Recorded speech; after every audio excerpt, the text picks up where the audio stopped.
আরব যেন শুনেও শুনল না। সে উল্টো নিজের ফোনে একটা ভয়ঙ্কর শব্দ চালিয়ে দিল। ঘুরঘুরে অন্ধকার ঘরে সেই শব্দ পরিবেশকে আরো ভুতুড়ে করে তুলল। অন্ধকারের সায়রার এই দুর্বলতার কথা আরব কিছুক্ষণ আগেই জেনেছে। বসার রুমে গল্প করার সময় সায়রা আরিশাকে এই ভীতির কথা বলছিল। আরব তখন কফির জন্য নিচে গিয়ে কথাগুলো শুনে ফেলে। তখনই সে ঠিক করে ফেলেছিল তাকে করা অপমানের বদলা সে সায়রাকে এই অন্ধকারের ভয় দেখিয়েই উসুল করবে। হঠাৎ আরবের কানে এলো সায়রার ভয়ার্থ কাঁপা কাঁপা কণ্ঠ। দয়া করে আলোটা জ্বেলে দিন, আমার খুব ভয় করছে। আপনি যা বলবেন আমি সব শুনবো, দয়া করে আলো জ্বালুন। বলতে বলতে সায়রার গলা ধরে এলো, যেন মুখ দিয়ে আর কোনো কথা বের হচ্ছে না। সায়রার এই ভীত কণ্ঠস্বর শুনে আরব মনে মনে এক ধরনের তৃপ্তি পেল। সায়রা আবারও কাঁদো কাঁদো গলায় বলল, দয়া করে মিস্টার শাহরিয়ার আলোটা জ্বালুন। আরাফা তবুও আলো জ্বালালো না। সায়রা আরও নানানভাবে আকুতি মিনতি করে আলো জ্বালানোর জন্য আরাফকে অনুরোধ করল, কিন্তু প্রতিশোধ পরায়ণ আরাফের কানে সায়রার সেই ভয়ার্থ আকুতি যেন পৌঁছলই না। এদিকে সোফায় গুটিসুটি মেরে হাঁটুতে মুখ গুজে বসে পড়ল সায়রা।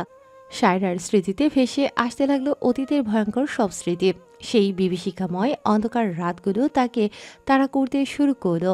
সায়রা বিড়বিড় করতে করতে বলল, মা, মা আমি কিছু করিনি। মা আমায় একা রেখে যেও না। এক নাগাড়ে কথাগুলো বলে যাচ্ছে সে। কিছুক্ষণ পর আরাফ খেয়াল করলো কান্নার শব্দটা পাল্টে এখন একটা গোঙানির শব্দ আসে। কেউ যেন ডুকরে ডুকরে কাছে। শব্দটা শুনেই আরাফ চট করে আলো জ্বেলে দিল। আলো জ্বলতেই সায়রার অবস্থা দেখে আরাফ চমকে উঠল। সে যা দেখলো তার জন্য সে মোটেও প্রস্তুত ছিল না। সোফার এক কোণে হাঁটুতে ভর দিয়ে সায়রা থরথর করে কাঁপছে, আর হাড় হিম করা শীতেও সায়রার পুরো শরীর ঘামে ভিজে একাকার হয়ে গেছে। প্রচণ্ড ভয়ে সে চোখ দুটো অস্বাভাবিকভাবে চেপে বন্ধ করে রেখেছে, আর গোঙানির স্বরে ডুকরে কাছে অস্ফুট স্বরে কি যেন বিড়বিড় করছে সে। ভাইয়া, কোথায় তুই? আমার খুব ভয় করছে রে।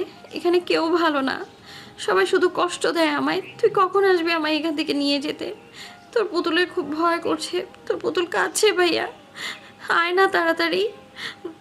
সায়রার বিড়বিড় করে বলা কথাগুলো আরাফ স্পষ্ট শুনতে পেল না, কিন্তু সে অবাক হয়ে তাকিয়ে রইল ভয়ে সিটিয়ে যাওয়া মেয়েটার দিকে। সে ভেবেছিল সায়রা সাধারণ একটু ভয় পাবে, কিন্তু ভয়ের চোটে তার এই করুণ অবস্থা হবে তা আরাফ কল্পনাও করেনি। সে যদি জানতো সায়রা অন্ধকারের কথা ভেবে এতটা আতঙ্কিত হয়ে পড়বে, তবে সে কোনোদিন এমন নিষ্ঠুর রসিকতা করতো না। আরাফ এবার আর কিছু না ভেবে তাড়াতাড়ি খাট থেকে নেমে সায়রার কাছে গেল। সে সায়রার কাঁধে হাত রাখল, কিন্তু সায়রার কোনো হুঁশ নেই। হঠাৎ সায়রা ঢলে পড়ে যেতে নিলেই আরাফ তাকে দু হাতে জাপটে ধরে ফেলল। প্রচণ্ড ভয়ে মেয়েটা জ্ঞান হারিয়েছে। আরাফ আর দেরি না করে সায়রাকে কোলে তুলে নিল এবং সাবধানে খাটিয়ে শুইয়ে দিল। টেবিল থেকে পানির জগ নিয়ে সে সায়রার চোখে মুখে পানির ঝাপটা দিল, কিন্তু সায়রা চোখ খুলল না। সায়রার ভারী নিঃশ্বাসের শব্দ শুনে আরাফ ভাবল ভয়ের চোটে হয়তো মেয়েটা গভীর ঘুমে তলিয়ে গেছে। আরাফ সোফা থেকে চাদরটা নিয়ে এসে সায়রার গায়ে জড়িয়ে দিল। তারপর একরাশ অস্বস্তি আর অপরাধ বোধ নিয়ে বারান্দায় চলে গেল। পরদিন সকালে সূর্য উকি দিচ্ছে। শীতকালের মিষ্টি রোদ জানালার পর্দা ভেদ করে সায়রার মুখের উপর এসে পড়ল। রোদের তেজ চোখে লাগতেই সায়রার ভ্রু কুঁচকে গেল। সে এবার আস্তে আস্তে চোখ খুলে উঠে বসল। ঘুম থেকে উঠে সায়রা নিজেকে খাটে আবিষ্কার করে ভীষণ অবাক হলো। রুমের চারপাশে চোখ বুলিয়ে দেখল কোথাও কেউ নেই। এরপর গত রাতের সব ঘটনা একে একে মনে পড়তেই রাগে সায়রার চোখ মুখ শক্ত হয়ে গেল। সে মনে মনে ভাবতে লাগলো, এই লোক কতটা নীচ আর কাপুরুষ হলে একটা মেয়ের দুর্বল জায়গায় এভাবে আঘাত করতে পারে। সায়রা আর কিছু না ভেবে খাট থেকে নেমে আলমারি থেকে একটা কালো জামা, সাদা পাজামা আর তার সাথে মিলিয়ে ওড়না বের করে গোসল করতে গেল। গতরাতের ঘামে শরীর একাকার হয়ে আছে, তাই এখন গোসল করাটা খুব প্রয়োজন। ঝটপট তৈরি হয়ে সে নিচে নেমে গেল। একটি রেস্তোরাঁয় বসে আছে আরাফ আর ফারহান। ফারহানে ফোন করে আসতে বলেছিল আরাফকে, তার নাকি বিশেষ কিছু বলার আছে। আরাফ আসতেই ফারহান তাকে টেবিলে বসতে বলে কি খাবে জিজ্ঞেস করলো। আরাফ কিছু খাবে না বলেও ফারহান দুজনের জন্য কফি পরিবেশন করতে বলল। আরাফ এবার ফারহানের দিকে তাকিয়ে সরাসরি জিজ্ঞেস করলো, কি জানতে পেরেছিস তুই, যার জন্য এভাবে সকাল সকাল আমাকে ডেকে এনেছিস? আরবের কথায় ফারহান শান্ত কণ্ঠে উত্তর দিল। আমরা যাকে বাংলাদেশের অলিতে গলিতে খুঁজছি সে আসলে বাংলাদেশেই নেই। ফারহানের কথায় আরাফ বুঝতে পারলেও সে কার কথা বলছে। তবে সে এটা জেনে অবাক হলো যে তাদের প্রিয় বন্ধু তাদের কিছু না জানিয়ে বিদেশে চলে গেছে। আরাফ নিজেকে সামলে নিয়ে আবারও জিজ্ঞেস করল, সে একা গেছে নাকি তাকেও সাথে নিয়ে গেছে? আমি যতদূর খোঁজ পেয়েছি সে একাই গেছে, তার বোন সাথে যায়নি। সে বিদেশে চলে গেলেও তার বোন বাংলাদেশেই আছে। ফারহান 4 বছর আগে নিশ্চয়ই বড় কোনো ঘটনা ঘটেছিল, যার কারণে সে এভাবে চলে গেল। নাহলে যে বোনের জন্য সন্ধ্যা 6টার পর আমাদের সাথে এক মুহূর্ত বাইরে থাকতো না, সেই বোনকে একা ফেলে সে কিভাবে বিদেশ চলে গেল? ফারহান, ওর পরিবার সম্পর্কে আরো ভালো করে খোঁজ লাগা। আমরা ওর সম্পর্কে সব জানলে ওর পরিবার সম্পর্কে আসলে কিছুই জানি না। আরবের কথায় ফারহান মাথা নেড়ে সায় দিল। তারপর দুজন আরও কিছুক্ষণ কথা বলল। আরাফ বিশ্ববিদ্যালয়ে যাবে বললে ফারহানও তার সাথে যাওয়ার জন্য তৈরি হলো। দুজনে একসাথে রেস্তোরাঁ থেকে বেরিয়ে গেল।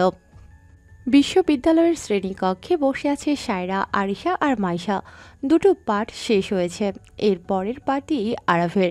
3 বান্ধবীর জমিয়ে আড্ডায় মেতে থাকার মাঝে শ্রেণীকক্ষে প্রবেশ করল আরাফ। ভেতরে ঢুকে তার দৃষ্টি সবার আগে চলে গেল 3 নম্বর বেঞ্চে বসা সায়রার ওপর, যে কিনা এখন বান্ধবীদের সাথে হাসিমুখে গল্পে ব্যস্ত। আরাফ সায়রার দিকে তাকিয়ে মনে মনে ভাবল, এই মেয়েকে দেখলে কে বলবে যে গতকাল রাতে সে অন্ধকারে ভয় পেয়ে জ্ঞান হারিয়েছিল? আরামের ভেতরে এখনও এক ধরনের অপরাধবোধ কাজ করছে। সে বুঝতে পারছে কাল সে একটা মেয়ের দুর্বল জায়গায় আঘাত করে ঠিক কাজ করেনি। আরাম আসলেই ভেবেছিল সায়রা সামান্য একটু ভয় পাবে, কিন্তু পরিস্থিতি যে এতটা ভয়াবহ হয়ে উঠবে তা সে ভাবতেও পারেনি। আরাম আর কিছু না ভেবে নিজেকে সামলে নিল। ক্লাস শুরু করার আগে হালকা গলা খাকারি দিয়ে সবার মনোযোগ আকর্ষণ করে সে বক্তৃতা দেয়া শুরু করল। আরাব বোর্ডে আজকের বিষয়টি লিখতে লিখতে হঠাৎ থেমে গেল। তারপর ক্লাসের সবার দিকে তাকিয়ে গম্ভীর অথচ শান্ত কণ্ঠে বলতে শুরু করলো, আজকে বক্তৃতা শুরু করার আগে আমি তোমাদের সাথে একটা ছোট বিষয়ে কথা বলতে চাই। ইংরেজি কবি রবার্ট ফ্রস্টের একটা বিখ্যাত লাইন আছে, the only way out is through. অর্থাৎ কোনো ভয় বা সমস্যার থেকে বের হওয়ার একমাত্র উপায় হলো সেই ভয়টার মুখোমুখি হওয়া। মানুষের জীবনে কিছু অন্ধকার থাকে, কারো মনে, কারো অতীতে। আমরা অন্ধকারকে ভয় পাই কারণ আমরা ভাবি অন্ধকার মানেই একাকিত্ব। কিন্তু সাহিত্যের দৃষ্টিতে অন্ধকার হলো নিজেকে চেনার একটা সুযোগ। আপনি যতক্ষণ অন্ধকারের ভয়ে চোখ বন্ধ করে রাখবেন ততক্ষণ আলো আপনাকে খুঁজে পাবে না। ভয়কে জয় করার মানে এই নয় যে ভয় পাওয়া যাবে না, বরং ভয়কে সাথে নিয়েই সামনে এগিয়ে যাওয়া। অন্ধকারকে যদি আপনি নিজের শক্তি বানিয়ে নিতে পারেন তবে পৃথিবীর কোনো আলোই আপনাকে আর ঝলসে দিতে পারবে না। আরাফ একটু থামল। ক্লাসের সবাই মন্ত্রমুগ্ধের মতো তার কথা শুনছে। আরাফ এবার কিছুটা নিচু স্বরে যেন শুধু সায়রাকে উদ্দেশ্য করেই বলল, মনে রাখবে, সবচেয়ে অন্ধকার রাতটাই কিন্তু ভোরের সবচেয়ে উজ্জ্বল সূর্যটাকে নিয়ে আসে। তাই নিজের দুর্বলতাকে ঘৃণা না করে সেটাকে নিজের বর্ম বানিয়ে নিন। সায়রা এক দৃষ্টিতে আরাফের দিকে তাকিয়ে রইল। সে বেশ বুঝতে পারছে আরাফ কেন এই কথাগুলো বলছে। কাল রাতের সেই ঘটনার পর আরাফ যে তাকে সান্ত্বনা দেওয়ার বা নিজের ভুল সংশোধনের একটা চেষ্টা করছে সেটা সায়রার বুঝতে বাকি রইল না। কিন্তু সায়রা মনে মনে তাচ্ছিল্য করে হাসল। যে লোক নিজে দুর্বল জায়গায় আঘাত করে আবার সেই আঘাতে মলম দেওয়ার চেষ্টা করে, এমন দবিচারিতা শুধু এই লোকের পক্ষেই সম্ভব। সায়রার মনে আরবের প্রতি ঘৃণা যেন আরও এক ধাপ বেড়ে গেল। সায়রার বুকের ভেতর জমানো ক্ষোভ কি আর এই কয়েকটা কথায় কমে যাবে? সে শক্তভাবে নিজের হাতটা আঁকড়ে ধরল। আরব সায়রার দিক থেকে দৃষ্টি সরিয়ে নিয়ে আবার বোর্ডের দিকে ফিরল। ঠিক আছে, এবার আমরা মূল পাঠে ফিরে যাই। আরাফ এবার বক্তৃতা দেওয়া শুরু করলো, কিন্তু বারবার তার দৃষ্টি সায়রার দিকেই চলে যাচ্ছে। হয়তো এত কিছু বলার পরও মেয়েটাকে এতটা নির্লিপ্তভাবে বসে থাকতে দেখে সে কিছুটা অবাক হয়েছে। কিন্তু সায়রা একবারও আরাফের দিকে তাকালো না। বিষয়টি এবার আরবের অহংবোধে লাগলো। যেখানে ক্লাসের বাকি মেয়েরা তার বক্তৃতার চেয়েও বেশি মনোযোগ দিয়ে তার দিকে তাকিয়ে আছে, যদিও আরবের সেসবে কিছুই যায় আসে না, সেখানে সায়রার এই উপেক্ষা তার সহ্য হচ্ছে না। কেন জানি সায়রা না তাকানোতে সে ভেতরে ভেতরে অস্থির বোধ করছে। অথচ সায়রা একবারও চোখ তুলে তাকিয়ে দেখছে না। আরাফ এবার দ্রুত নিজের বক্তব্য শেষ করে গম্ভীর মুখে শ্রেণীকক্ষ থেকে বেরিয়ে গেল। যুক্তরাষ্ট্রের ম্যাসাচুসেটসের শান্ত ও সিমসাম শহর ক্যামব্রিজ। এখানকার আবহাওয়া এখন বেশ মনোরম। কনকনে শীতের আমেজ কাটিয়ে বসন্তের আগমনী বার্তা বইছে। মৃদু বাতাসে পাইন গাছের পাতার শব্দ আর ভোরের পাতলা কুয়াশা মিলে এক মায়াবী পরিবেশ তৈরি করেছে। এই শহরেই এক প্রান্তে দাঁড়িয়ে আছে একটি চমৎকার দোতলা ডুপ্লেক্স বাড়ি। পুরো বাড়িটি আধুনিক স্থাপত্যের ছোঁয়ায় কাঁচ দিয়ে তৈরি করা। বাড়ির চারপাশে বিশাল বাগান, যেখানে হরেক রকমের রঙিন ফুল ফুটে আছে। তবে সব ফুলের ভিড়ে সবচেয়ে বেশি নজর কাড়ছে সারিবদ্ধভাবে ফুটে থাকা ধবধবে সাদা গোলাপগুলো। সব ফুল একসাথে থাকলেও সাদা গোলাপগুলো দেখে মনে হয় যেন কারো বিশেষ কোনো শখ পূরণের জন্য যত্ন করে আলাদা জায়গা লাগিয়ে রাখা হয়েছে। বাড়ির মূল ফটকের ঠিক পাশেই কালো আর সাদা মার্বেলের মিশ্রণে তৈরি একটি নামফলক জ্বলজ্বল করছে, যেখানে খোদাই করে লেখা আছে SS ড্রিম হাউস। বিলাসবহুল একটি রুমের বারান্দায় দাঁড়িয়ে আছে এক যুবক। পরনে সাধারণ একটি কালো ট্রাউজার আর কালো টি শার্ট। তার শ্যামবর্ণ গায়ের রঙে পোশাকটি যেন এক অদ্ভুত আভিজাত্যে ফুটে উঠেছে। সচরাচর মেয়েরা ফর্সা ছেলেদের বেশি পছন্দ করলেও এই শ্যামবর্ণ পুরুষকে দেখলে যে কেউ থমকে দাঁড়াতে বাধ্য। সুঠাম দেহের অধিকারী এই যুবককে দেখে বেশ বোঝা যাচ্ছে সে নিয়মিত শরীর চর্চা করে নিজের পেশিবহুল শরীর সুগঠিত করেছে।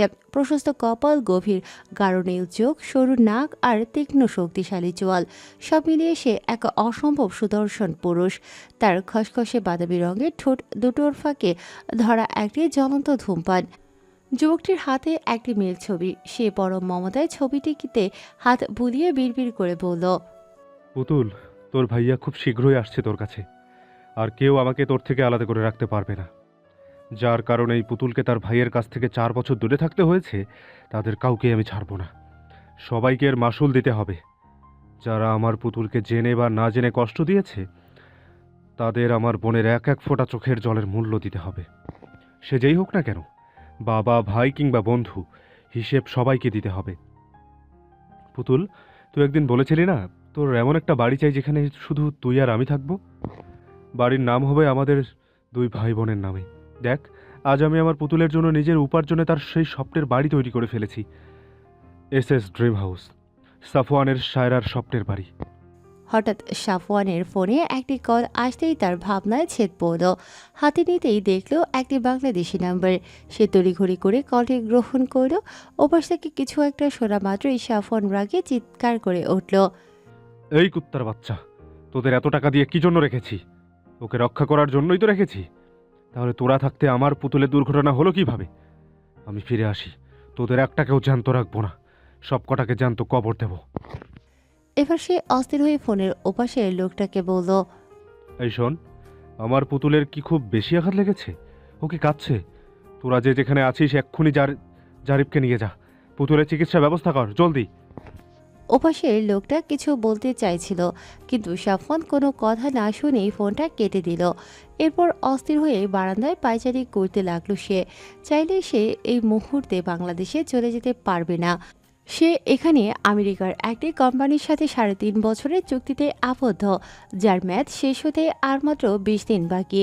সময় হওয়ার আগে চুক্তি ভাঙলে তাকে বড় ধরনের আইনি ও আর্থিক সমস্যায় পড়তে হবে। এই 20 দিনের মধ্যেই তাকে বাংলাদেশে যাওয়ার সব প্রস্তুতি নিতে হবে। বোন আর তার থাকার জন্য ফ্লাইট কেনা থেকে শুরু করে সব ব্যবস্থা করতে হবে। ক্লাস শেষ করে বিশ্ববিদ্যালয়ের গেটের সামনে দাঁড়িয়ে আছে 3 বান্ধবী, সায়রা, আরিশা আর মাইশা। আজ সায়রা আর আরিশার গাড়ি আসতে দেরি হচ্ছে, তাই 3 জনে মিলে ঠিক করলো তারা ফুচকা খেতে যাবে। গাড়ি আসার আগেই খেয়ে চলে আসবে। যেই কথা সেই কাজ। 3 জনে বিশ্ববিদ্যালয়ের সামনে কিছুটা দূরে থাকা ফুচকার দোকানে চলে গেল। চাচা, বেশি করে ঝাল দিয়ে 3 প্লেট ফুচকা দিন তো। সায়রা বেশ উৎসাহ নিয়ে বলল। ফুচকাওয়ালা চাচা 3 জনের দিকে তাকিয়ে হেসে একটু অপেক্ষা করতে বললেন। কিছুক্ষণ পরেই চলে এলো কাঙ্ক্ষিত ফুচকা। ফুচকা পেতেই 3 জনে মিলে খাওয়া শুরু করলো। ঝালের চোটে চোখ দিয়ে টপ টপ করে পানি গড়িয়ে পড়ছে, তবুও কেউ থামছে না। 3 জনই বেশ তৃপ্তি নিয়ে খাচ্ছে। খাওয়া শেষ করে এবার 3 জনেই ঝাল ঝাল বলে চিৎকার করতে লাগলো। ওদের এই অবস্থা দেখে ফুচকাওয়ালা দ্রুত পানি এগিয়ে দিলেন। পানি খেয়েও যখন ঝাল কমছে না, তখন সায়রা ওদের দুজনকে দাঁড়িয়ে থাকতে বলে রাস্তার অন্যপাশে থাকা আইসক্রিমের গাড়ির দিকে এগিয়ে গেল আইসক্রিম আনতে। আইসক্রিম নিয়ে ফেরার সময় সায়রা আরিশা আর মাইশার দিকে তাকিয়ে আইসক্রিমগুলো উঁচিয়ে দেখিয়ে হাসছিল। সেই হাসি মুখে রাস্তা পার হচ্ছিল, অথচ খেয়াল করেনি রাস্তার অন্য পাশ থেকে একটি বড় ট্রাক প্রচণ্ড গতিতে এগিয়ে আসে। সায়রার অজান্তেই বিপদ ঘনিয়ে আসতে দেখে আরিশা আর মাইশা বারবার হাত নেড়ে তাকে দ্রুত সরে আসতে বলছিল, কিন্তু সায়রা ওদের ইশারা কিছুই বুঝতে পারছিল না। সে মাঝ রাস্তায় দাঁড়িয়ে চেঁচিয়ে জিজ্ঞেস করতে লাগলো। কি হয়েছে তোদের? আরিশা আর মাইশা এবার আর কোনো উপায় না পেয়ে সায়রার দিকে দৌড়ে যেতে লাগলো। হঠাৎ ওদের দুজনকে নিজের দিকে পাগলের মতো দৌড়ে আসতে দেখে সায়রা মাঝ রাস্তায় থমকে দাঁড়ালো। ঠিক তখনই তার চোখ পড়ল জমদূতের মতো ধেয়ে আসা ট্রাকটির উপর। মুহূর্তে ভয়ে সায়রা পাথর হয়ে গেল, তার হাত পা যেন অবশ হয়ে গেল। ঠিক সেই অন্তিম মুহূর্তে সায়রার মাথায় একটাই চিন্তা ঘুরপাক খাচ্ছে। মরার আগে কি আমার ভাইয়ার সাথে আর একবার দেখা হবে না? ভাইয়া কি পুতুলের স্বপ্নের বাড়িতে একসাথে কি আর থাকা হবে না? মুহূর্তে বাতাস চিরে ভেসে এলো আরিশা আর মাইশার ভয়ার্ত চিৎকার। না! শাহরিয়ার ভিলা এখন পায়েসের সুগন্ধে মম করছে। দিলওয়ারা বেগম নিজেই পায়েস রান্না করেছেন। গতকাল রাতে গল্পের ছলে আরিশা বলেছিল নানুমণির হাতের পায়েস নাকি দুনিয়ার সেরা। তখন সায়রা আদুরে গলায় বলেছিল, নানুমণি, আমাকেও কি কোনোদিন তোমার হাতের সেই বিশেষ পায়েস খাওয়াবে? নাতবউয়ের সেই আবদার রাখতেই আজ রান্নাঘরে হাতাহাতি নেমে পড়েছেন তিনি। মনে মনে ভাবছেন কখন ডাক আসে আর তিনি বাড়ি ফিরে যান তার ঠিক নেই। তাই যাওয়ার আগে মেয়েটাকে তৃপ্তি করে খাইয়ে যেতে চান। শারমিন শাহরিয়ার সব কিছু গুছিয়ে দিয়েছেন আর নানি বেশ আয়েশ করে রান্নাটা করেছেন। এদিকে শারমিন শাহরিয়ার অস্থির হয়ে বসার ঘরে পায়চারি করছেন। মেয়ে দুটো এখনও ফিরছে না কেন? বিশ্ববিদ্যালয় ছুটি হয়েছে প্রায় 1.5 ঘন্টা হয়ে গেল। আজ বাসার গাড়ি ওদের নিতে যায়নি, তাই দুশ্চিন্তাটা একটু বেশিই হচ্ছে। কোনো বিপদ হলো না তো? কিছুক্ষণ আগে আরবকে ফোন করে জেনেছেন ছুটি অনেক আগেই হয়েছে, তবে ওরা কেন দেরি করছে তা নিয়ে শারমিন বেগমের মনে অজানা এক আশঙ্কা জাগছে। মা মেয়ে দুটোর কি হলো বলো তো, এখনো আসছে না কেন? শারমিন বেগম উদ্গ্রীব হয়ে মায়ের কাছে জানতে চাইলেন। দিলওয়ারা বেগম মেয়ের দিকে তাকালেন। দুশ্চিন্তা ওনার মনেও দানা বাঁধছে, তবে মেয়েকে শান্ত করার জন্য বললেন, শারমিন, অকারণে চিন্তা করিস না। কোথাও হয়তো যানজটে আটকে গেছে। আজকে তো গাড়িও যায়নি ওদের আনতে। রিক্সা বা এনজিও পেতেও তো দেরি হতে পারে। কিন্তু মা, আমি আরবকে ফোন করে বলেছিলাম ওদের সাথে করে নিয়ে আসতে। এখন তো আরবও ফোন রিসিভ করছে না। শারমিন বেগমের গলার স্বর ক্রমশই ভারী হয়ে আসে। একদিকে আরবের ফোন না ধরা আর অন্যদিকে মেয়ে দুটোর দেরি হওয়া, সব মিলিয়ে এক গভীর অনিশ্চয়তা শাহরিয়ার ভিলার আনন্দটুকুকে গিলে ফেলতে চাইছে। স্কয়ার হাসপাতালের বারান্দার চেয়ারে পাথরের মতো বসে আছে আরিশা আর মাইশা। ভেতরে চিকিৎসকের কক্ষে সায়রাকে নিয়ে গেছে। ওদের কানে এখনও কিছুক্ষণ আগে সেই বিভীষিকাময় শব্দগুলো বাজছে। রাস্তার অপর পাশ থেকে সায়রার দিকে ধেয়ে আসা জমদূত সমান ট্রাকটি তখন সায়রার একদম কাছাকাছি। আরিশা আর মাইশার ভয়ার্ত চিৎকার যেন বাতাসের শব্দকেও ছাপিয়ে গেল। সায়রা শক্ত হয়ে দাঁড়িয়ে আছে। ট্রাকের হেডলাইটের তীব্র আলোয় তার চোখের মনি স্থির। ঠিক সেই অন্তিম মুহূর্তে চিতার বেগে একটা সুঠাম দেহ এসে সায়রাকে এক ঝটকায় টেনে নিজের বুকের সাথে জড়িয়ে নিল। মুহূর্তের মধ্যেই দুজনে রাস্তার উপর দিয়ে ছিটকে গিয়ে ফুটপাতে আছড়ে পড়ল। সায়রা কিছু বুঝে ওঠার আগেই দেখল ট্রাকটি প্রচণ্ড শব্দে তার ঠিক পাশ কাটিয়ে চলে গেল। 1 সেকেন্ডের এদিক সেদিক হলেই সব শেষ হয়ে যেত। রাস্তায় আছড়ে পড়ার কারণে সায়রার হাতের চামড়া ছিঁড়ে গেছে এবং কপালে কিছুটা কেটে রক্ত ঝরছে। লোকটার হাতেও বেশ খানিকটা ছিঁড়ে গেছে, কিন্তু সে নিজের ক্ষতের দিকে না তাকিয়ে অত্যন্ত উদ্বিগ্ন হয়ে সায়রাকে নিয়ে উঠে বসল। এরপর কাঁপানো গলায় ডেকে উঠল, ফুল, এই ফুল, তুই ঠিক আছিস? সায়রা ঘোরের মধ্যে অবাক হয়ে লোকটার দিকে তাকিয়ে রইল। তার মস্তিষ্কের এই পরিচিত কণ্ঠস্বর চিনতে কয়েক সেকেন্ড সময় লাগলো। হঠাৎ কি মনে করে সায়রা লোকটাকে জড়িয়ে ধরে শুধু অস্পষ্ট স্বরে বলে উঠল। আর কিছু বলতে পারল না সে। তার আগে প্রচণ্ড ভয়ে ও ধাক্কার চোটে জ্ঞান হারাল সায়রা।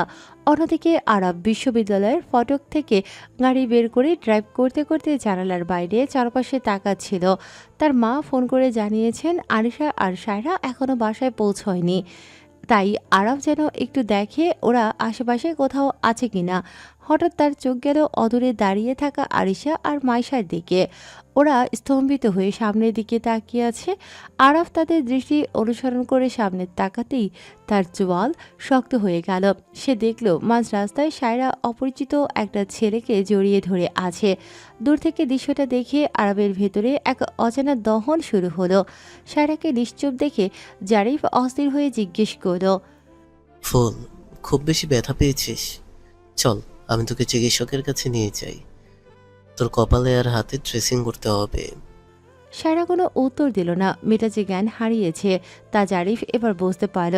তাদের থেকে কিছুটা দূরে দাঁড়িয়ে থাকা আরিশা আর মাইশা তাকানো বিস্ময়ে সায়রা আর এই অজানা প্রাণ রক্ষাকারীর দিকে তাকিয়েছিল। তারা আর দেরি না করে দৌড়ে সায়রার কাছে গিয়ে বলল, ঝাড়ু, ঠিক আছিস তো? আমরা তো ভয়ে প্রায় হার্ট অ্যাটাক করে বসেছিলাম। আর একটু হলে কি হয়ে যেত। মেয়েলি কণ্ঠে জারিফ চোখ তুলে তাকালো।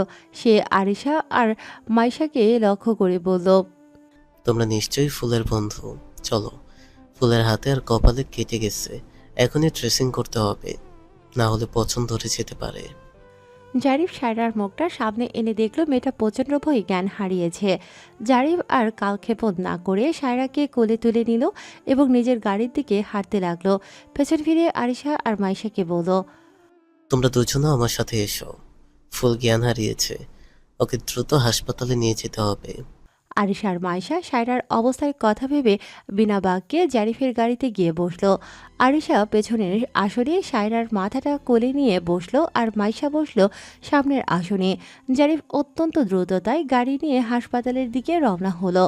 এদিকে কিছুটা দূরে গাড়িতে বসে থাকা আরাফ যখন দেখল এক অচেনা যুবক সায়রাকে কোলে তুলে নিয়ে যাচ্ছে, তখন তার শক্ত চোয়াল রাগে আরও কঠোর হয়ে গেল। মুহূর্তেই তার ভেতরের সুপ্ত স্বামী সত্তা জেগে উঠল। লোকটা সায়রাকে কোথায় নিয়ে যাচ্ছে? কেনই বা সায়রা ওভাবে তার বুকে মাথা রেখেছে? আরাফ আর দেরি না করে দ্রুত গাড়ি চালিয়ে জারিফের গাড়ির পিছু নিল। জারিফের গাড়ি স্কয়ার হাসপাতালের সামনে এসে থামল। সে তড়িঘড়ি করে নেমে সায়রাকে আবারও কোলে তুলে নিয়ে ভেতরে চলে গেল।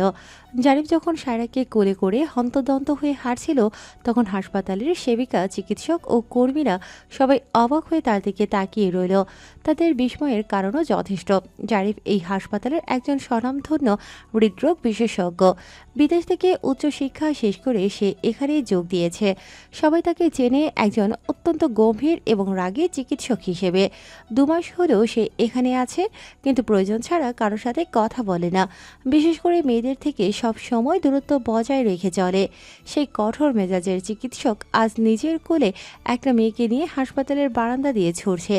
এটা সবার কাছেই এক অভাবনীয় দৃশ্য।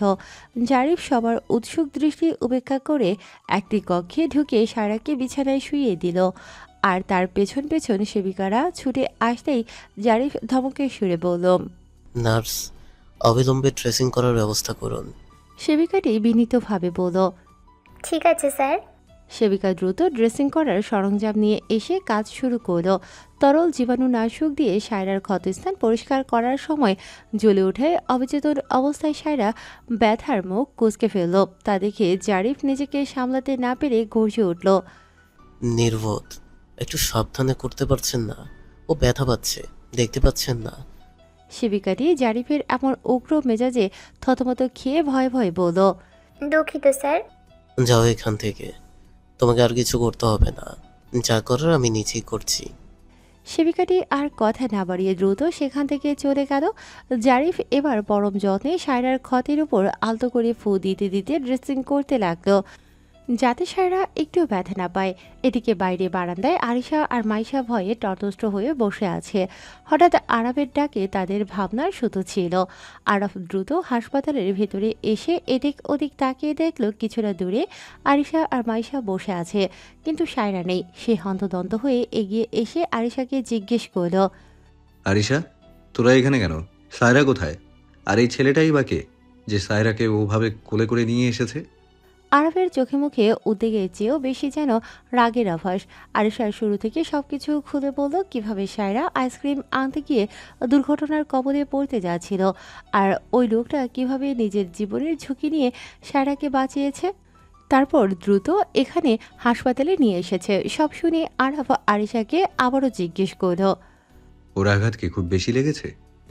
কপালে আর হাতে বেশ খানিকটা কেটে গেছে। তবে ভাইয়ার লোকটা মনে হয় শাহরুখকে আগে থেকেই চেনে। সে শাহরুখকে বারবার ফুল বলে ডাকছিল আর ওর জন্য খুব অস্থির হয়ে পড়েছিল। আরিশার কথা শেষ হওয়ার আগেই মাইশা যোগ করল। হ্যাঁ রে, দেখলি না, লোকটার নিজের হাত তো অনেকটা ছিলে গেছে, কিন্তু সেদিকে তার কোনো ভ্রুক্ষেপই নেই। সে শুধু ফুল ফুল বলে অস্থির হচ্ছিল। আর জ্ঞান হারানোর ঠিক আগে সারু লোকটাকে কি একটা নামে ডেকে জড়িয়ে ধরেছিল, তারপরেই তো চেতনাহীন হয়ে গেল। আরিশা আর মাইশার কথাগুলো আরবের মোড়েও পছন্দ হলো না। সায়রাকে অন্য কেউ ফুল বলে ডাকবে বা সায়রা অন্য কাউকে জড়িয়ে ধরবে, এটা ভাবতেই কেন যেন তার একদম ভালো লাগছে না। সে নিজেকে সামনে নিয়ে আরিশাকে কড়া গলায় বলল। তোদের জন্য আম্মু খুব দুশ্চিন্তা করছেন। আমাকে ফোন করে বারবার তোদের কথা জানতে চাইছিলেন। আম্মুকে একটা ফোন করে সব জানিয়ে দে, আমি গেলাম। আরিশা কিছু বলতে চাইছিল, কিন্তু আরব সেসব শোনার প্রয়োজন মনে করল না। একরাশ বিরক্তি আর বুকের ভেতর অজানা দহন নিয়ে সে গটগট করে হাসপাতাল থেকে বেরিয়ে গেল। সায়রা পিটপিট করে চোখ খুলে দেখল মাথার উপর পাখা ঘুরছে। সে এবার আশেপাশে তাকিয়ে বুঝতে পারল এটা হাসপাতালের একটি কক্ষ। সায়রা এবার আস্তে আস্তে উঠে বসল। তাকে উঠতে দেখে সেবিকা এগিয়ে এসে জিজ্ঞেস করল। ম্যাম, আপনি কি এখন ঠিক আছেন? আপনার কি কিছু লাগবে? আমি ঠিক আছি, আমার কিছু লাগবে না। সায়রা শান্ত গলায় উত্তর দিল। সেবিকাটি বিনীতভাবে বলল। স্যার, আপনি একটু বসুন, আপনার চেতনা ফিরেছে। কথাটা আমি চিকিৎসককে জানিয়ে আসি। আচ্ছা। সেবিকাটি জারিফকে খবর দিতে চলে গেল। এদিকে সায়রা একাকী ভাবতে লাগলো। আসলে কি ওটা জিরাফ ভাই ছিল, নাকি আমি ভুল দেখেছি? আর আমাকে বাঁচালোই বা কে? সায়রার ভাবনার মাঝে কক্ষে প্রবেশ করলো আরিশা আর মাইশা। তারা এসে সায়রার কাছে গিয়ে উদ্বিগ্ন হয়ে জিজ্ঞেস করলো। ঠিক আছিস তো শাহরুখ? আর একটু হলেই তো আমাদের হৃদযন্ত্রণা একদম ক্রিয়া বন্ধ করে যাচ্ছিলি। সায়রা ভ্রুকুচকে প্রশ্ন করলো। সায়রার কথা শুনে দুজনে একে অপরের মুখের দিকে তাকিয়ে একসাথে বলে উঠল। মানে? মানে? তোরা দুজন কি আসলেই আমার সেরা বন্ধু? মনে হচ্ছে তোরা বললি আর একটু হলেই হৃদযন্ত্রের ক্রিয়া বন্ধ হয়ে যাচ্ছিল আমার। তার মানে আমি মরলে তারপর তোরা জ্ঞান হারাতি? আমি যে হসপিটালে আসলাম তা কিছুই না। তোরা আমার সেরা বন্ধু হয়ে আমার চেতনা হারানোর আগেই জ্ঞান হারালি না কেন? তোরা আমার সেরা বন্ধু হতেই পারিস না। সায়রার কথা শুনে আরিশা আর মাইশা বেশ বুঝতে পারল সায়রা তাদের সাথে মজা করছে। এই গুরুতর অবস্থায় তার এমন রসিকতা দেখে ওরা কিছু বলতে যাবে, ঠিক তখনই পেছন থেকে শোনা গেল একটি পুরুষালীর রাশভারী কণ্ঠ। সংকটপূর্ণ সময়ে মজা করার অভ্যাসটা এখনো গেল না তোর? পরিচিত কণ্ঠস্বর শুনে তড়াক করে দরজার দিকে তাকালো সায়রা। দেখলো গম্ভীর মুখে দাঁড়িয়ে আছে জারিফ। তার মানে সায়রা ভুল দেখেনি, সত্যি তার জারিফ ভাই এখানে এসেছে। কিন্তু সে কখন আমেরিকা থেকে ফিরল, আর ফিরেই বা কেন তাকে জানালো না? সায়রা আর কিছু না ভেবে বিছানা থেকে নেমে এক ছুটে গিয়ে জড়িয়ে ধরল জারিফকে। হঠাৎ সায়রার এমন চাপটে ধরায় জারিফ ভারসাম্য রাখতে না পেরে দুপা পিছিয়ে গেল। কিন্তু পরক্ষণেই নিজেকে সামনে নিয়ে সায়রাকেও পরম মমতায় জড়িয়ে ধরল সে। সায়রাকে এভাবে চিকিৎসককে জড়িয়ে ধরতে দেখে আরিশা আর মাইশা অবাক হয়ে একে অপরের মুখের দিকে তাকাতে লাগলো। তারা কিছুক্ষণ আগেই জানতে পেরেছে এই লোকটা এই হাসপাতালের সেরা হৃদরোগ বিশেষজ্ঞ। কিন্তু এই গম্ভীর চিকিৎসকের সাথে সায়রার এমন কি সম্পর্ক যে সে তাকে জড়িয়ে ধরল? তারা দুজনেই কৌতূহলী দৃষ্টিতে তাকিয়ে রইল। জিরাফ ভাই, তুমি কখন দেশে এসেছো? আর দেশে এসেছো অথচ আমায় জানাওনি কেন? সায়রা একটু অভিমানী স্বরে প্রশ্ন করল। সায়রার মুখে নিজের নামের এমন বিকৃত রূপ শুনে জারিফ ভ্রু কুঁচকে সায়রাকে নিজের থেকে ছাড়িয়ে নিল। তারপর সায়রার মাথায় হালকা একটা গাঁটটা মেরে বলল। এটা জিরাফ নয়, জারিফ। এত বড় হয়েছে যে এখনো নামটা শুদ্ধ করে বলতে পারিস না। সায়রা নিজের মাথায় হাত ডলতে ডলতে মুখ ফুলিয়ে বলল। আমি যত বড়ই হই না কেন, তুমি আমার কাছে সব সময় আমার জিরাফ ভাই হয়েই থাকবে। তোমার যখন বাচ্চা হবে আমি তাদেরও বলবো তোমার বাবা হচ্ছে আমার জিরাফ ভাই। সায়রার এমন পাগলামি মাখা কথা শুনে জারিফ মুচকি হাসল। তারপর সায়রার দু কাঁধ ধরে আলতো করে আবার বিছানায় বসিয়ে দিয়ে তার ক্ষতস্থানগুলো পরীক্ষা করতে লাগলো। সায়রা হঠাৎ কিছু একটা মনে পড়তে বলে উঠল। আচ্ছা জিরাফ ভাই, তুমি তখন আমার বিশ্ববিদ্যালয়ের সামনে কি করছিলে? সায়রার কথা শুনে জারিফ মনে মনে বিড়বিড় করে বলল। ফুল আমেরিকা থেকে আসার পর সবার আগে তুই কোথায় আছিস সেটা বের করেছি। তোকে আড়াল থেকে আগলে রাখার জন্যই তোর বিশ্ববিদ্যালয়ের কাছে এই হাসপাতালে যোগ দিয়েছি। প্রতিদিন তোর ছুটির সময় তুই ঠিকমতো বাসায় পৌঁছলি কি না সেটা দেখার জন্যই ওদিকটায় দাঁড়িয়ে থাকি। এমনকি অস্ত্রোপচার থাকলেও অন্য চিকিৎসকের দিয়ে আমি তোর বিশ্ববিদ্যালয়ের সামনে গিয়ে দাঁড়াই, আর তুই বলছিস আমি ওখানে কি করছিলাম। জারিফ নিজের মনের কথা মনে চেপে রেখে মুখে এক চিলতে হাসি ফুটিয়ে বলল, আমি এই হাসপাতালের একজন হৃদরোগ বিশেষজ্ঞ। দায়িত্ব পালন শেষ করে ওদিক দিয়ে ফিরছিলাম। হঠাৎ দেখলাম একটা মেয়ে মাঝ রাস্তায় দাঁড়িয়ে আছে, আর অপর পাশ থেকে একটা ট্রাক দিয়ে আসছে। তাই দ্রুত গিয়ে বাঁচালাম। গিয়ে দেখি ওটার কেউ নয়, তুই। এতক্ষণ অবাক হয়ে তাকিয়ে থাকা আরিশা এবার আরও বিস্ময় নিয়ে সায়রা আর জারিফের দিকে তাকিয়ে রইল। জারিফ আরিশার চাহনি দেখে সায়রার দিকে ফিরে বলল, ফুল, তুই এখন এখানে চুপচাপ বসে থাক। আমি তোর ওষুধের নিয়মগুলো তোর বন্ধুকে বুঝিয়ে দিয়ে আসছি। জারিফ কক্ষ থেকে বের হতে হতে আরিশাকে ইশারায় তার পিছু নিতে বলল। আরিশাও কোনো কথা না বলে নিঃশব্দে জারিফের পেছনে পেছনে গেল। হাসপাতালের একদম একটি নির্জন জায়গায় দাঁড়িয়ে জারিফ গম্ভীর গলায় আরিশাকে বলল, যে কথাগুলো এখন তোকে বললাম সেগুলো যেন কোনোভাবেই ফুল জানতে না পারে। যদিও জানতে পারে তবে তোকে আস্ত রাখবে না। আরিশা কিছুটা অপ্রস্তুত হয়ে জিজ্ঞেস করল, তুমি আমাকে চিনতে পেরেছিলে তাই না? জারিফ আরিশার চোখের দিকে সরাসরি তাকিয়ে সোজাসুজি উত্তর দিল, তবে তোকে আস্ত রাখবো না আমি। হ্যাঁ, আমি তোকে প্রথম দেখাতেই চিনতে পেরেছি। তুই অবশ্য আমাকে চিনতে পারিসনি, আর চেনারও কথা নয়। যা বলেছি সেটা মনে রাখিস। এসব কথা ফুল যেন কোনোভাবেই না জানে, এমনকি বাসার কেউ যেন জানতে না পারে। আচ্ছা, কেউ জানতে পারবে না, আমি স্যারকেও কিছু বলবো না, কিন্তু তুমি কি আমাদের বাসায় যাবে না? আরিশা কৌতূহলী হয়ে প্রশ্ন করল। না, তবে ওই বাড়ি থেকে আমরা ফুলকে খুব তাড়াতাড়ি নিয়ে আসবো।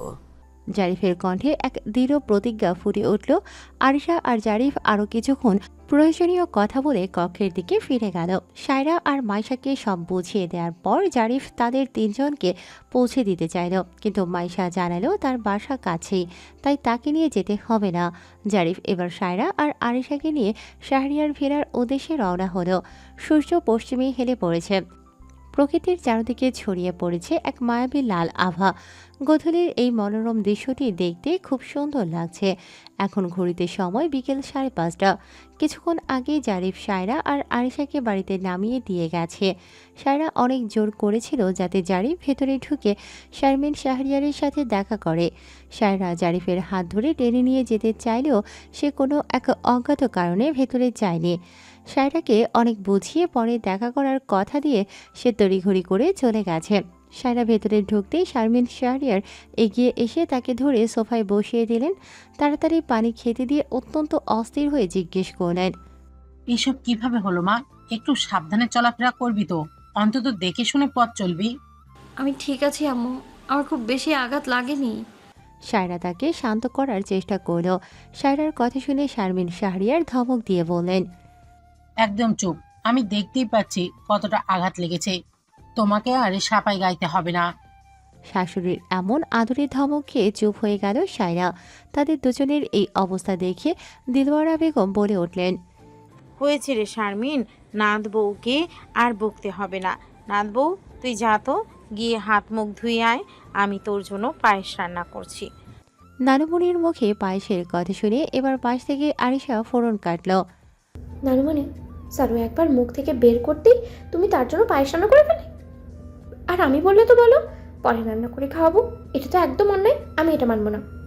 আরিশার কথা শুনে দিলওয়ারা বেগম তার দিকে তাকিয়ে বলেন, তোকে কতবার বলেছি আমার নাত বউকে হিংসা করবি না।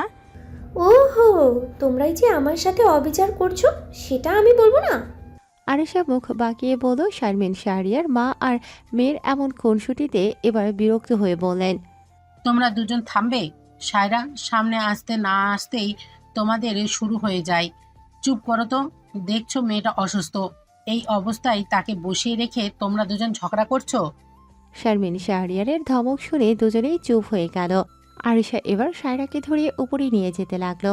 আরিশা তাকে এমনভাবে জাপটে ধরেছে যে সায়রা তার কানের কাছে মুখ নিয়ে ফিস ফিস করে বলল, আরও আমার পায়ে তো ব্যথা লাগেনি, তুই এভাবে ধরে ধরে ধরে কেন নিয়ে যাচ্ছিস আমায়? চুপ কর, আম্মু দেখছিস না কিভাবে তাকিয়ে আছে? আরিশা দাঁতে দাঁত চেপে উত্তর দিল। আরিশার কথা শুনে সায়রা আর চোখে দেখল সত্যি তার শাশুড়ি এক দৃষ্টিতে তাদের দিকেই তাকিয়ে আছেন। তা দেখে আর দেরি না করে তা দ্রুত উপরে চলে গেল। আরিশা আর সায়রা উপরে চলে যেতেই দিলবরা বেগম বসার ঘরে শারমিন শাহরিয়ারের দিকে ফিরে নিচু স্বরে বললেন, শারমিন, দেখেছিস নাত বইয়ের মুখটা একদম ওর মতো? এটা কিভাবে সম্ভব? মেয়েটাকে দেখলে কেন জানি খুব আপন লাগে। মায়ের কথার জবাবে শারমিন শাহরিয়ার একটা দীর্ঘশ্বাস ফেলে চুপ করে রইলেন। বারান্দায় স্থির হয়ে দাঁড়িয়ে আছে আরাফ। কিছুক্ষণ আগে সায়রা যখন জারিফকে হাত ধরে টেনে ভেতরে নিয়ে আসতে চাইছিল, সেই দৃশ্যটা সে উপর থেকেই দেখেছে। হাসপাতাল থেকে ফেরার পর আরাফের মন এতটাই অশান্ত ছিল যে সে আর কার্যালয়ে যায়নি। সায়রার জ্ঞান হারানোর ঠিক আগে জারিফকে জড়িয়ে ধরেছিল। সেই ছবিটা বারবার তার চোখের সামনে ভেসে উঠছে। কেন জানি দৃশ্যটা তার মোটেও ভালো লাগছে না। এক অজানা অস্থিরতা তাকে কুড়ে কুড়ে খাচ্ছে। আরাফ এবার দীর্ঘশ্বাস ফেলে বিড়বিড় করে নিজেকেই প্রশ্ন করল, আমার এমন কেন লাগছে? সায়রাকে ওই ছেলেটার সাথে দেখে আমি কেন সহ্য করতে পারছি না? ও কি আমার বিবাহিতা স্ত্রী বলে? কিন্তু আমি তো নিজেই বিয়ের রাতে বলেছিলাম আমি এই সম্পর্ক মানি না। তবে আজ কেন এত অস্থির লাগছে? আমি তো নিজেকে কথা দিয়েছি মায়াপুরী ফিরে এলেই সায়রাকে তালাক দিয়ে দেব। তাহলে এখনো অন্য কাউকে জড়িয়ে ধরলে আমার কি যায় আসে? আরাফ নিজের ভাবনায় নিজেই বিরক্ত হয়ে উঠল। পরক্ষণেই আবার বলে উঠল, তালাক দেব বলেছি, কিন্তু এখনো তো দেইনি। এর মধ্যে অন্য ছেলেকে জড়িয়ে ধরছে। যদি সত্যি তালাক দিয়ে দিই তবে ও কি করবে? ও কি ওই ছেলেটার কাছেই চলে যাবে? আরাফ আর কিছু ভাবতে পারছে না। যত ভাবছে জটগুলো তত বেশি পাকিয়ে যাচ্ছে। কোনো কুল কিনারা না পেয়ে সে অস্থির হয়ে বারান্দা ছেড়ে গটগট পায়ে নিজের রুমে চলে গেল। স্কয়ার হাসপাতাল থেকে কিছুটা দূরত্বে জারিফের বাসা সংলগ্ন কক্ষ। ঢাকায় সে একাই থাকে নিজের চিকিৎসা পেশার খাতিরে আর সায়রাকে চোখে চোখে রাখার জন্য। হাসপাতাল থেকে ফিরে এসে গোসল সেরে নিজের জন্য ঝটপট কিছু রান্না করে নিল। সেখানে একজন গৃহ পরিচারিকা রাখা হয়েছে, যে সকালে এসে ঘর পরিষ্কার করে আর রান্না করে দিয়ে যায়। খাওয়া দাওয়া শেষ করে জারিফ বারান্দায় গিয়ে দাঁড়ালো। এখন রাত 10টা। রাতের নিস্তব্ধতায় দাঁড়িয়ে সে আজকের ঘটে যাওয়া সব ঘটনা ভাবতে লাগলো। হঠাৎ কিছু একটা মনে পড়তেই সে বিড়বিড় করে বলে উঠল, আরব শাহরিয়ার, ভেবেছিলাম তুমি হয়তো বিয়েটা মানো না, সেটা ঠিক আছে, কিন্তু ভুলের দুর্ঘটনা হতে দেখার পরেও তুমি পাথরের মতো গাড়িতে বসেছিলে। তোমার মনে কি একটুও দয়ামায়া জাগেনি? মেয়েটা অত বড় আঘাত পেল, তা দেখেও তোমার খারাপ লাগলো না? জারিফের মনে আরাফের প্রতি একরাশ ঘৃণা দানা বাঁধল। সে এবার সাফওয়ানকে ফোন করল। ওপাশ থেকে কল গ্রহণ করতে সাফওয়ান অস্থির কণ্ঠে বলে উঠল, জারিফ, পুতুল কি ঠিক আছে? এখনো কি করছে? ও কি তোকে চিনতে পেরেছে? জারিফ শান্ত গলায় উত্তর দিল, ভাই, ফুল ঠিক আছে। আমি বিকেলে ওকে শাড়ি আর হিলাই দিয়ে এসেছি, আর ফুল আমাকে প্রথম দেখাতেই চিনতে পেরেছে। এখন হয়তো ও ঘুমাচ্ছে। ও ঘুমাতে পারবে না রে, সারা রাত ব্যথায় ছটফট করবে। তুই তো জানিস, পুতুলের সামান্য আঙ্গুল কাটলেও ব্যথায় ওর জ্বর চলে আসে। ওর পাশে এখন কে আছে কে জানে। আমার পুতুলের খেয়াল রাখবে তো ওরা, জারিফ? সাফওয়ানের কথা শুনে জারিফ আরও চিন্তায় পড়ে গেল। সে এবার সাফওয়ানকে জিজ্ঞেস করল, ভাই, ফুলকে তো তাড়াহুড়ো করে বিয়ে দেওয়ার কি খুব জরুরি ছিল, তাও আবার আরব শাহরিয়ারের সাথে? তুই তো জানিস জারিফ, এই বিয়েটা যখন হচ্ছিল আমি তখন জানতাম না। আমি আগে জানলে কোনোদিন এই বিয়ে হতে দিতাম না। একটা কাজে আমি যোগাযোগ মাধ্যমের বাইরে ছিলাম, তখন সারোয়ার চৌধুরী বিয়েটা দিয়ে দিলেন। আমি বাংলাদেশে এসে সারোয়ার চৌধুরীকে জিজ্ঞেস করব কেন তিনি আমার পুতুলকে এত তাড়াতাড়ি বিয়ে দিলেন। আমি যদি সেদিন চট্টগ্রামের চিকিৎসক শিবিরে যোগ দিতে না যেতাম, তাহলে হয়তো বিয়েটা হতো না, তাই না ভাই? জারিফ আফসোসের সুরে বলল, সেসব যা হওয়ার হয়ে গেছে। এখন তোর কাজ হলো পুতুলের খেয়াল রাখা, কোনোভাবেই যেন ওর কোনো সমস্যা না হয়। আমি বাংলাদেশে ফিরে সবার আগে আমার পুতুলকে ওই বাড়ি থেকে নিয়ে আসব। আমাদের সুখ কেড়ে নেওয়ার জন্য যারা দায়ী তাদের কাছে আমি আমার পুতুলকে এক মুহূর্তের জন্য রাখবো না। ভাই, আমরা চাইলে ফুলকে এখনই নিয়ে আসতে পারি। আমার থাকার জায়গা আছে, তোমার কেনা বাড়ি আছে, সেখানেই থাকতে পারতো। আমি জানি আমি পুতুলকে এক্ষুনি নিয়ে আসতে পারি, কিন্তু আমি আসার আগে তেমন কিছু হোক তা আমি চাইছি না। আমি নিজে এসে ওদের চোখে চোখ রেখে আমার পুতুলকে নিয়ে আসব। আমার বোনের এক এক ফোঁটা চোখের জলের মূল্য ওদের দিতে হবে। সাফরের কণ্ঠে প্রতিশোধের আগুন ঝরে পড়ল। আচ্ছা ভাই, তুমি যেটা ঠিক মনে করো। এরপর তারা আরও কিছুক্ষণ কথা বলে ফোন কেটে দিল। যারে বারান্দায় আর কিছুক্ষণ দাঁড়িয়ে রাতের হিমেল বাতাস গায়ে লাগিয়ে নিজের রুমের ভেতর ঢুকে পড়ে। আরাফ রুমের সোফায় বসে ল্যাপটপে কাজ করছে, কিন্তু তার মন কাজে নেই। সে বারবার আর চোখে দরজার দিকে তাকাচ্ছে। সায়রা কি আজ রুমে আসবে না? সায়রার জন্য এই প্রতীক্ষা আরাফকে নিজের ওপরেই বিরক্ত করে তুলছে। সে বারবার নিজেকে বোঝাচ্ছে যে সে কারোর জন্য অপেক্ষা করছে না, কিন্তু অবদ্ধ চোখ দুটো দরজাতেই আটকে আছে। কিছুক্ষণ পর সায়রা রুমে প্রবেশ করলো। পায়ের শব্দ পেয়ে আরাফ চোখ তুলে তাকালো, কিন্তু মুখে কোনো ভাবান্তর প্রকাশ করল না। সায়রার মুখটা বেশ লাল হয়ে আছে। সাফওয়ানের আশঙ্কাই হয়তো সত্যি হতে চলেছে। ব্যথায় মেয়েটার জ্বর আসবে বোধ হয়। সায়রা খুব কষ্টে নিজের হাতটা ধরে আছে। নাড়াচাড়া করতেও যেন কষ্ট হচ্ছে তার। সে একবার আরাফের দিকে তাকালো, পরক্ষণে এমনভাবে চোখ সরিয়ে নিল যেন সে আরফকে দেখেইনি। সে সরাসরি গিয়ে বিছানায় শুয়ে পড়ল। সায়রার এই চরম উপেক্ষা আরাফের সহ্য হলো না। এই মেয়ে তাকে এভাবে উপেক্ষিত করছে, এটা সে কিছুতেই মেনে নিতে পারছে না। আরাফ এবার কাজ ছেড়ে উঠে খাটের পাশে গিয়ে দাঁড়ালো। তারপর সায়রাকে উদ্দেশ্য করে গম্ভীর গলায় বলল, তুমি বিছানায় শুলে আমি কোথায় শুবো? কাল ঠিক এই কথাটি সায়রা বলেছিল, আর আজ আরাফ সেই একই কথা দিয়ে সায়রার সাথে কথা শুরু করতে চাইছে। আরাফ চাইলে সায়রা আসার আগেই বিছানায় শুয়ে পড়তে পারত, কিন্তু সায়রা আঘাত পেয়েছে বলে সে ইচ্ছে করে বিছানাটা খালি রেখেছিল। তবে এখন সায়রাকে খোঁচানোই তার মূল উদ্দেশ্য। সায়রা কিন্তু কালকের আরাফের মতোই নিষ্পৃহ রইল। কোনো উত্তর না দিয়ে চুপচাপ চোখ বন্ধ করে পড়ে রইল সে। সায়রাকে কোনো কথা বলতে না দেখে আরাফ আবার বলল, দেখো সায়রা, আমি আমার এই লম্বা শরীর নিয়ে ওই ছোট সোফায় শুতে পারবো না। সায়রা তবুও নিশ্চুপ রইল। তার এই নীরবতা আরাফের ধৈর্যচ্যুতি ঘটালো। সে এবার ধমকে সরে বলে উঠল, সমস্যা কি? আমার কথা জবাব দিচ্ছ না কেন? সায়রা এবার ক্লান্ত চোখে পিটপিট করে তাকালো। দেখলো আরাফ তার দিকেই স্থির দৃষ্টিতে তাকিয়ে আছে। সায়রা অত্যন্ত কষ্টে আস্তে আস্তে উঠে বসল। তারপর আরাফের চোখের দিকে তাকিয়ে শান্ত অথচ দৃঢ় কণ্ঠে বলে উঠল, আপনার কথার জবাব দেওয়াটা আমি আর প্রয়োজন মনে করছি না। আর আপনি কোথায় শোবেন সেটা আপনার ব্যক্তিগত সমস্যা, আমার নয়। আর শুনুন, আপনার সাথে এই মুহূর্তে ঝগড়া করার মতো শক্তি বা ইচ্ছে কোনোটাই আমার নেই। দয়া করে আমাকে একটু শান্তিতে ঘুমোতে দিন। সোফায় ঘুমোতে যদি খুব বেশি সমস্যা হয় তবে এই বিছানাটা যথেষ্ট বড়, আপনি একপাশে শুয়ে পড়তে পারেন। তবে মনে রাখবেন, ভুলেও যদি আমার গায়ে স্পর্শ করার চেষ্টা করেন তবে সকালে উঠে আপনার সেই হাত ভেঙে দেবো আমি। সায়রার কথাগুলো তীরের মতো গিয়ে আরাফের অহংবোধে বিঁধল। সে ভাবল, এই মেয়েকে পরোক্ষভাবে তার চরিত্র নিয়ে প্রশ্ন তুলছে। রাগে আরাফের চোয়াল শক্ত হয়ে গেল। সে তাচ্ছিল্য ভরে হেসে কুৎসিতভাবে বলে উঠল, নিজেকে কি মনে করো তুমি? কোনো আসমানের পরী? যদি তাই ভেবে থাকো তবে ভুল ভাবছো। তোমার যা চেহারা, তাতে তোমাকে স্পর্শ করার মতো রুচি বা প্রবৃত্তি আমার নেই। নিজেকে অতটাও মূল্যবান মনে করার প্রয়োজন নেই। সত্যি বলতে তোমার সাথে কথা বলার রুচিও আমার হচ্ছে না। আরাফ রাগের মাথায় কথাগুলো বলে ফেলল ঠিকই, কিন্তু সে খেয়াল করল না তার এই প্রতিটি শব্দ সায়রার হৃদয়ে কতটা রক্তক্ষরণ ঘটাচ্ছে। সায়রার এমনিতেই শরীরের ব্যথায় নড়াচড়া করতে কষ্ট হচ্ছে, তার উপর জ্বরের ঘোরে চোখ দুটো রক্তবর্ণ হয়ে উঠেছে। আরাফের এই কটুক কথায় সায়রার চোখ দিয়ে নোনা জল গড়িয়ে পড়ল। সে দ্রুত হাত দিয়ে জলটুকু আড়াল করে মুছে নিল। তারপর কান্না ভেজা কণ্ঠে আরাফকে উদ্দেশ্য করে বলল, আমি আপনাকে আমার সাথে কথা বলার জন্য জোর করিনি, এমনকি আপনার সাথে কথা বলার জন্য আমি মরিয়া হয়েও যাচ্ছি না। অনুগ্রহ করে আমার থেকে দূরে থাকুন।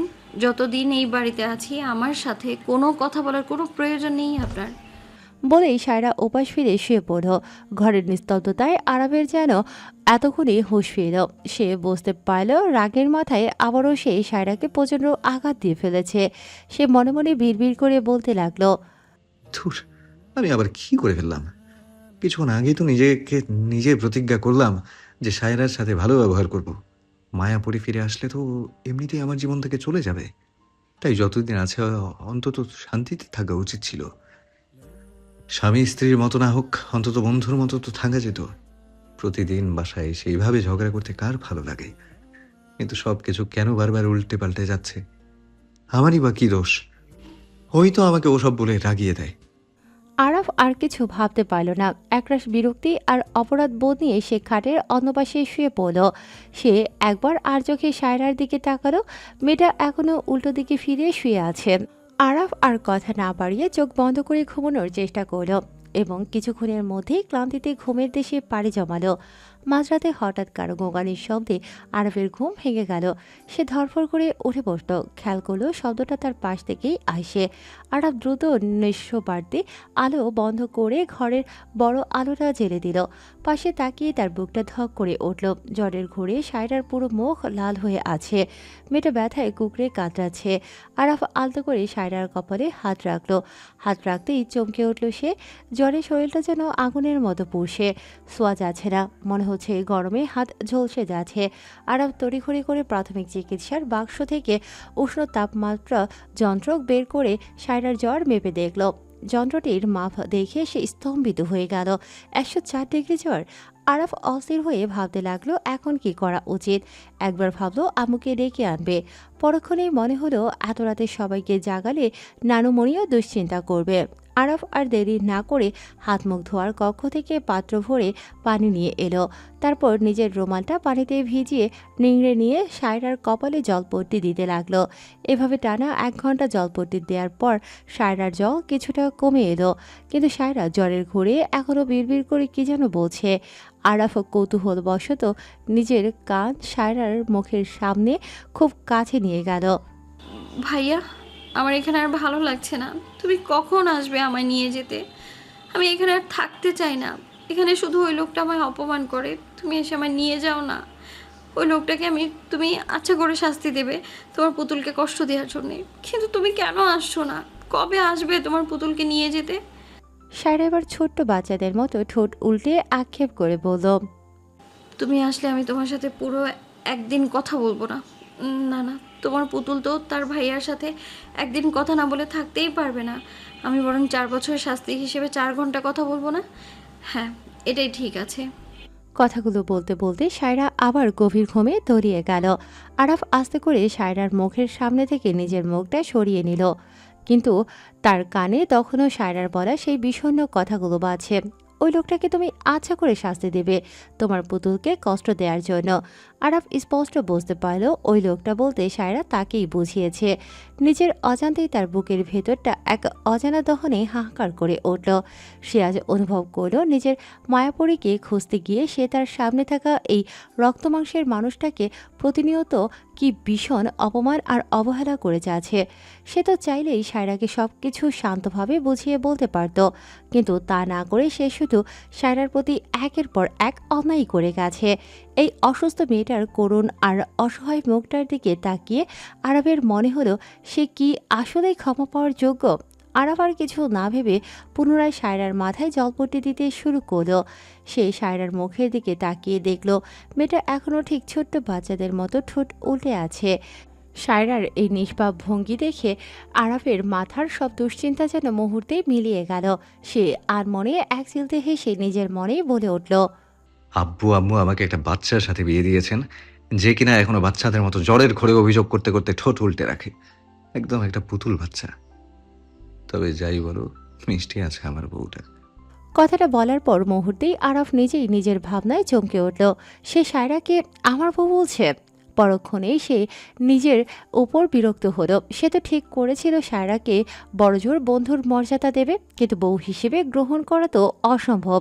সে তো তার মায়াপরীকে ভালোবাসে, কিন্তু কেন জানি না সায়রার জ্বরের ঘুরে বলা এই কথাগুলো শুনে মায়াপরীর কথা আজ আরও বেশি মনে পড়ছে। মনে হচ্ছে যেন মায়াপরী তার ভাইয়ার কাছে অভিমানী অভিযোগ জানাচ্ছে। আরাফ সারা রাত সায়রার সেবা করতে করতে কখন যে ঘুমিয়ে পড়লেও বুঝতেই পারল না।